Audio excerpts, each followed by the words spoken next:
మండలం Indian bank దగ్గర ఎంఆర్పిఎస్ ఆధ్వర్యంలో రైతుల యొక్క ఇన్సూరెన్స్ ముఖ్య ఉద్దేశం ఇన్సూరెన్స్ గురించే ఈ ధర్నా కార్యక్రమం పెట్టడం జరిగింది. ఇది ఎందుకోసమనంటే గత 3 సంవత్సరాలుగా రైతులు ఇన్సూరెన్స్ ప్రభుత్వం కడుతుంది, లేదంటే రైతుల వల్ల కట్టించుకున్నా కానీ అవి ఇన్సూరెన్స్ కంపెనీలకు చేరలేదంట డబ్బులు.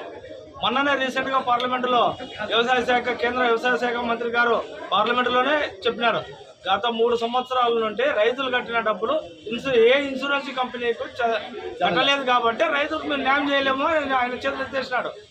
అదేవిధంగా దాన్ని గుర్తుంచుకొని ఈరోజు రైతుల అవగాహన కోసము మరి బ్యాంక్ అధికారులు కూడా మనకి క్లారిఫికేషన్ ఇవ్వాలా.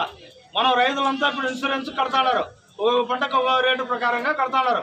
ఆ కట్టిన డబ్బును బ్యాంకు వారు ఏ కంపెనీకి అలర్ట్ చేస్తాడారు, ఆ విషయం రైతులకు తెలియాలా. అంటే నువ్వు కట్టిన డబ్బు ఎవరికి పోయింది, రేపు పొద్దున ఏదన్నా మనకి ఇప్పుడే వర్షాలు సరిగ్గా రాలే, పంటలు ఖచ్చితంగా పండవు, వర్షాలు రాలేదు కాబట్టి రేపు ఇన్సూరెన్స్ ఇప్పుడు మనం డబ్బులు కడతాం కదా, రేపు రైతుకు ఇన్సూరెన్స్ న్యాయం జరగాలని అంటే బ్యాంకు వారు కూడా మేము ఫలానా కంపెనీకి పంపిస్తున్నాము, ఫలానా ఇన్సూరెన్స్ కంపెనీకి నువ్వు కట్టిన డబ్బులు పంపిస్తున్నామని అంటే వాడు ఇస్తాడా సస్తాడా అనేది రేపు తెలుసుకుంటాం మళ్ళా. కాబట్టి ఇప్పుడు బ్యాంకు వాళ్ళు ఏ కంపెనీకి పంపిస్తున్నారో రైతుకు తెలియదు, రైతు అయితే బ్యాంకు వాళ్ళు రేపు బ్యాంకు వాళ్ళ మీద పడినా కానీ బ్యాంకు వాళ్ళు మేము ఫలానా కంపెనీ కానీ అంటే ఆయన ఈరోజు చెప్తేనే రేపు మనం కూడా వీళ్ళ తప్పు లేదని తెలుసుకుంటాము. రేపు ముందు ఫైట్ చేసి రైతులకు న్యాయం జరిగే విధంగా పోరాడేదానికి మార్గం ఉంటుంది. కాబట్టి ఈ అవకాశం ఇచ్చిన ప్రతి ఒక్క రైతు బ్యాంకు వారి యొక్క సూచన మేరకు ఏ కంపెనీకి పంపిస్తున్నారో అది ఖచ్చితంగా బ్యాంకు మేనేజర్ గారు ఇప్పుడు 10 మంది ఎదురుగా చెప్పండి, మాకేం ఇబ్బంది లేదు, 10 మంది ఎదురుగా చెప్తే 10 మంది తెలుసుకుంటారు. కాబట్టి ఇదే ముఖ్య ఉద్దేశం, రైతుల యొక్క డబ్బు ఏ కంపెనీకి పోతుంది, ఇన్సూరెన్స్ కంపెనీకి, అది తెలుసుకోవాలని ఈరోజు ఎంఆర్పిఎస్ ఆధ్వర్యంలో మరి కొండయ్య గారు ఇన్సూరెన్స్ అవకాశం కల్పించాలా అనేది మన డిమాండ్. ఎస్పెషల్లీ మనకి టైం అయితే ఎక్స్టెన్షన్ అయింది కాబట్టి కంపెనీ పేరు కూడా మనం తెలుసుకోవడం చాలా అవసరం. మనం డబ్బు కడుతున్నాం కదా. మనం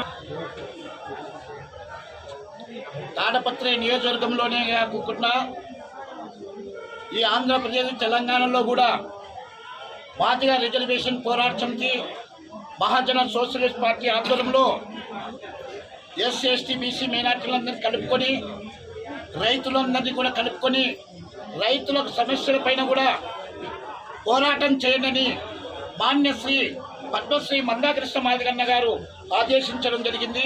అందులో భాగంగానే అన్ని బ్యాంకులు కూడా ఈ పెద్ద ఒడుగూరు బ్యాంకు యూనియన్ బ్యాంకు పరిధిలో ఇన్సూరెన్సు డేట్ అయిపోయిందని గత 3 రోజుల కిందట బ్యాంకు మేనేజర్ను కలవగా మన కత్తులకొండ ఎంఆర్పిఎస్ ఎంఎస్పి వాళ్ళు నాయకులు కలవగా డేట్ అయిపోయింది, మేము కట్టించుకునేది మాకు లేదు అని చెప్తే ఖచ్చితంగా మీరు డేట్ పొడిగించాలా ఇన్సూరెన్సు. అలాగే ఆ ఇన్సూరెన్సు ఏ కంపెనీకి కడుతున్నారో ఆ కంపెనీ రసీదు కూడా మాకు ఇవ్వాలని కూడా డిమాండ్ చేసి ఒక వినతిపత్రం ఇవ్వడం జరిగింది. లేని పక్షంలో 4వ తారీఖున మేము బ్యాంకు ముందు రైతు ఖాతాదారులతోనూ రైతులతోనూ అందరితో కూడా నిరసన కార్యక్రమం ధర్నా చేస్తామని కూడా మేనేజర్ గారికి తెలియజేయడం జరిగింది. అక్కడ ఆర్ఎం గారికి హెడ్ ఆఫీస్ కూడా తెలియజేసి డేటు ఎక్స్టెండ్ చేయడానికి డేటు పొడిగించడానికి అనుమతి ఇచ్చాడు గత పోయిన రోజు శనివారం రోజే.